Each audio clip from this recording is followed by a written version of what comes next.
Lontong. Apa? Bagaimana Anda menghadapi serbuan jajanan-jajanan seperti ini? Kemasan-kemasan. Anda kan harus menjaga keluarga Anda.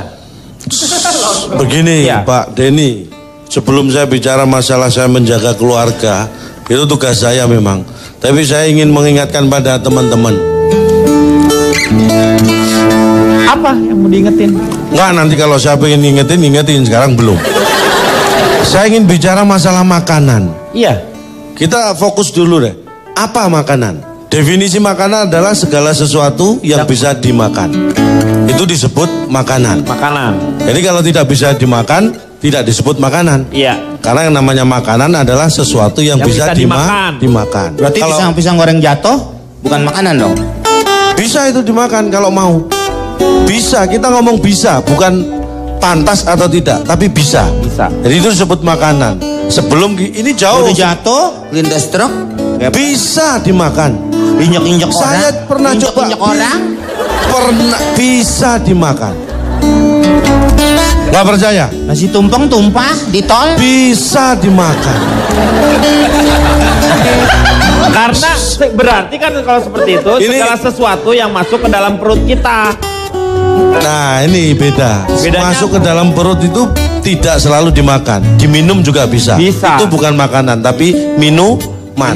Minuman adalah segala sesuatu yang bisa diminum. Kalau tidak bisa diminum bukan disebut minuman. Iya. Cendol minuman bukan?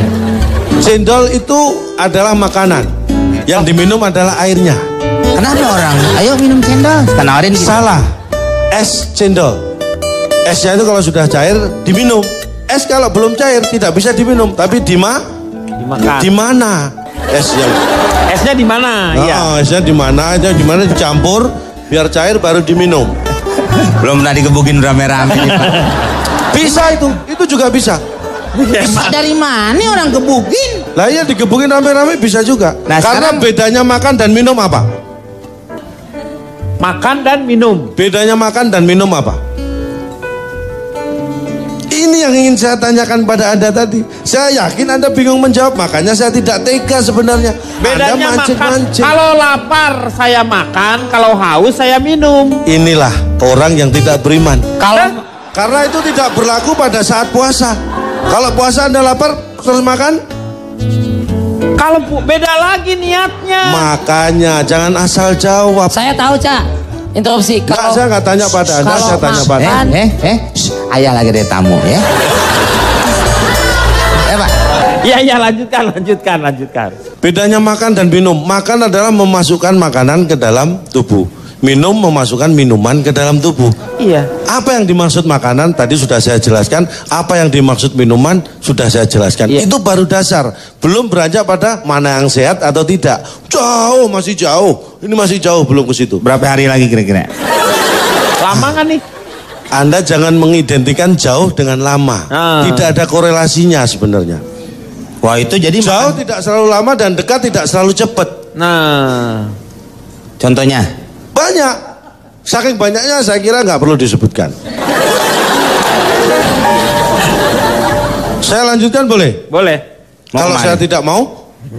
Hah? Anda kan yang nawarin, Anda mau lanjutkan, terserah. Oke, tadi paham ya, makanan minuman paham. Sekarang kita beranjak kepada apakah makanan sehat? Sebenarnya menentukan makanan sehat atau tidak itu sebelum ke sana. Makanan yang pantas dan boleh atau tidak itu yang membatasi apa sih? Bukan cara makan, bukan kemampuan kita, tapi akhlak kita. Ada sekarang orang bukan hanya makan nasi dan lauknya, sayur, buah, enggak. Ada istilah orang yang bisa makan semen, tadi disebutkan, makan aspal, makan besi. Tapi itu orang tidak berakhlak.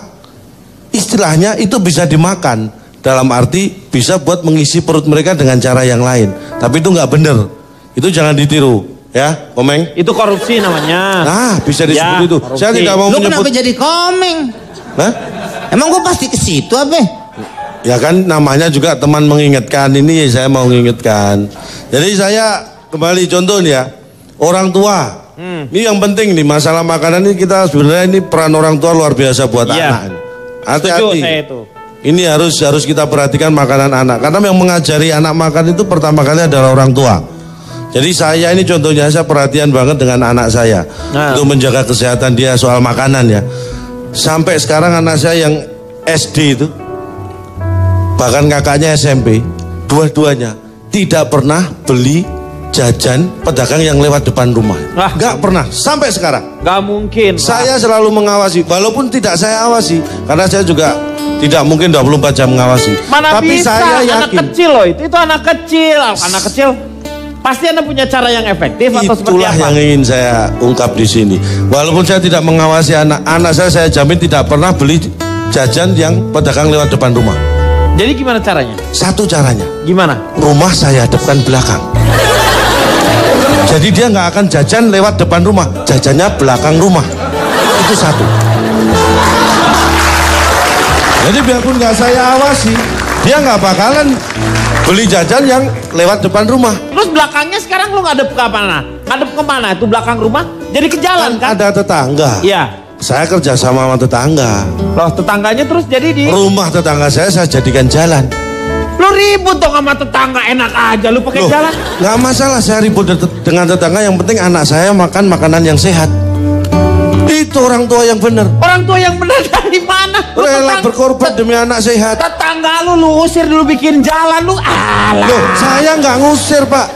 Kalau rumah mereka saya bikin jalan, silakan mereka tidur situ nggak apa-apa. Masa orang tidur di jalan? Nah kalau mereka nggak mau silakan pindah, tapi saya nggak ngusir. Ini ngomong di rumah ya, di sekolah pun saya begitu. Di sekolah gimana caranya? Akan saya tidak bisa membuat sekolah menghadap ke belakang karena sekolah kan bukan punya saya. Iya. Nah. Aduh, lu mau ngapain? Lu mau pindahin mukanya sekolah? Nah ini kan saya nggak mungkin. Mendingan gini aja ya. Lu pernah nggak berpikir ya Cak ya? Maaf ya ini ya. Ya silakan. Muka lu dikebelakangin bisa nggak tuh? Lu batak tuh. Di Haji siapa tuh namanya? Ini, Gopli. Anda jangan buang energi yang nggak perlu. Saya pernah coba. Muka saya hadapkan belakang. Anda tahu hasilnya? Apa yang terjadi? Badan saya ngadep ke belakang juga. Itu namanya balik. Gila lah. Kacau. Pak Denny emosi sekali. Bukan lu emosi ini sih. Saya mau baik-baik sama dia. Apa-apa. Lu lihat dong ngomongnya. Pak Denny tadi di awal acara interupsi nih saya Pak. Katanya akan melayani semua panelis dengan sama tanpa emosi Pak. Ini aku nggak emosi, tenang. Lu mau nggak lu pala lu dikebelakangin gitu? Nah, cocok deh itu Pak. Iya, benar. Puterin, lepas deh kita nonton. Tuh Pak. Kacau. Ini saya lanjutkan. Bisa. Di sekolah juga gitu. Saya ajarkan anak untuk teliti sebelum membeli. Dari mana caranya? Nih, jadi anak saya ajarin, kalau kamu di sekolah mau jajan cilok misalnya, kamu harus tahu cilok itu terbuat dari bahan apa, bagaimana cara membuatnya, siapa yang menjual dan membuatnya. Anak saya lakukan itu. Lihat penjualnya siapa, dia selidiki, rumahnya mana, dia ikuti. Kapan belanja ke pasar, apa yang dibeli buat bahan, bagaimana memproses. Mati. Kagak jajan ngikutin Kang Cilok aja Pak. Anak saya akhirnya sehat Pak. Sehat tapi ya. Sehat, nggak pernah terjebak makanan yang nggak bener. Tapi kan ada efeknya itu. Iya ada efeknya. Efeknya apa? Nggak naik kelas kan, dia ngikuti pedagang terus nggak pernah masuk. Yang penting sehat. Suruh tukang cilok lu ikutin. Loh, ini kan tukang bakso lu ikutin. Kita akan bicara tentang bagaimana anak sehat, bukan bagaimana anak naik kelas kan. Itu nanti kita selesaikan di solusi yang lain kalau masalah naik kelas. Cara paling efektif ya untuk tahu bahan itu, makanan itu ada campuran yang nggak bener, ada pengawet atau tidak, ada satu cara yang praktis. Walaupun ini mungkin kurang efektif, tapi praktis. Sebelum kita beli kita tanya pada penjualnya, ini dagingnya dicampur atau tidak? Ya itu nggak akan praktis. ngaku, Dia akan jawab kan, oh tidak Pak, atau ada ragu-ragu dengan jawaban. Iya kalau misalnya bohong atau tidak maksudnya gitu. Iya dong. Nah ada satu cara yang praktis untuk tahu dia bohong atau tidak. Kita tanya, kamu bohong atau tidak? Itu praktis. Dia nggak bohong lagi, Cak. Kalau dia bohong lagi, ya udah nggak usah dibeli. Orang dari tadi dibohongin, masa Anda ngotot? Oh iya benar. Nah, ya, tuh kan? Iya. Ini saya melakukan survei sedikit. Ini kena virus konyol gua nih. Nggak apa-apa, rasakan saja. Rasakan gimana sih? Jadi begini, saya survei 100 penjual jajan gorengan. Jadi ternyata dari 100 penjual jajan gorengan tidak ada satupun yang jajan rebusan. Namanya juga gorengan, masa pakai rebusan? Ya makanya saya ingatkan supaya Anda tidak keliru seperti saya. Tinggal aja yuk, kita tinggal, lu sakit hati kayaknya ada perasaan. Ini bukan sakit hati, Enggak, sakit ini jiwa. bisa-bisa saya tinggal loh ini. Loh, kamu yang ditinggal. Lah ya sebelum itu terjadi. Jadi Banyak emang lu yang diperluin, pakai lu mau ninggal gitu. iya. Oh iya. Jadi dari 100 penjual jajan gorengan itu Ya. semua menjawab iya. Dan Menjawab tidak apa semua iya? menjawab tidak. Pertanyaannya apa?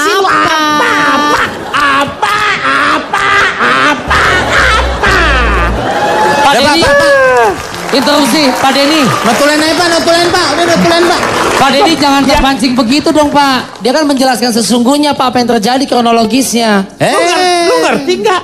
Lu ngerti nggak? Sama aja lu. Interupsi Pak Denny. Ya. Ini mungkin bisa dibantu oleh akademisi. Ini saya duga, coba kita mesti selidiki jajanan dia pas masih kecil. Saya duga orang ini mabok micin nih Pak, kayaknya nih Pak. Iya kayaknya nih. Ini mesti diteliti dan ditelaah. Bapak pas kecil tuh makan apa nih? Kayaknya salah jajan nih Pak. Kebanyakan makan celeng bunting kayaknya nih. Silakan, coba saya mau tanya, bagaimana Pak, supaya survei saya belum selesai. surveinya? Oh, belum selesai. Belum selesai, baru saya 100 orang. 100 orang apa? 100 orang jual jajan gorengan. Iya. Jadi semuanya 50 orang kan saya tanya. Kan jadi 100 penjual jajan gorengan ini semuanya 50 orang saya tanya. Berapa kali? Tadi katanya 100. Bapak tadi bilang 50. cepek bukan gocap. Ini nggak sabar. Memang semua jual gorengan ini gini loh. 50 orang itu jualannya pagi. Kan saya tanya yang pagi dulu. Yang 50 sore. Saya nggak bisa tanya bareng. Jualannya pagi sama sore. Ini dia teori himpunan dia tuh teori himpunan ya. Diagram Saya Venn, pertanyaan ya. pertama saya tanya nih. Ya. Berapa kali goreng Anda lakukan untuk ganti minyak goreng? Ini penting. Jadi 50 orang itu menjawab 3 hari sekali ganti. Hah? Minyak gorengnya 3 hari sekali? Ini jawaban mereka. 49 menjawab 3 kali sehari nggak ganti. Dan 1 orang sebelum dibuat untuk goreng, minyak gorengnya sudah diganti. Ini ada 1. Ternyata dia jual minyak goreng, bukan jual gorengan. Jadi dagangannya itu Lu ngapain habis kan lu katanya 50-nya tukang gorengan. Kenapa ada Nah, tukang minyak? Apa? ini, Lu pikir nyamar? makanya saya survei. Kalau enggak ketahuan ini orang satu ternyata jual minyak goreng. Akhirnya saya coret. Anda bukan jual gorengan, nggak masuk survei. Nyamar mungkin dia pas dibuka Pak Wiranto. Lagi nyamar. Lagi nyamar. Akhirnya ada 99 orang. Karena ternyata yang satu kan bukan jual gorengan tapi jual minyak goreng. Terus saya tanya, Setelah nanya berapa kali lu baru ketahuan itu tukang goreng. Gue bener-bener dah. ya Cuma bener. makanya goblok bener dia nggak tahu orang yang Lu saya yang ngaco. Lu yang ngaco. yang saya survei orang jual gorengan kok dia yang jual minyak goreng kok ikut disurvei, kan berarti dia nggak ngerti. Lu yang surveinya. Nih gini ya. Nih ini sampaikan yang baik-baik kepada kami. Itu maksudnya yang tukang gorengan. Lu gak usah ceritain ke kita. Itu udah nasib lu aja gitu. Kenapa diceritain ke kita? Ya. Oke enggak? Oke sih. Ya. Ya, lanjut. Terus akhirnya tinggal 99 saya tanya alasannya kenapa ganti, ya kan? 64 menjawab karena kotor, 35 menjawab karena basah. Karena saya tanya kenapa ganti baju ini bukan ganti minyak goreng.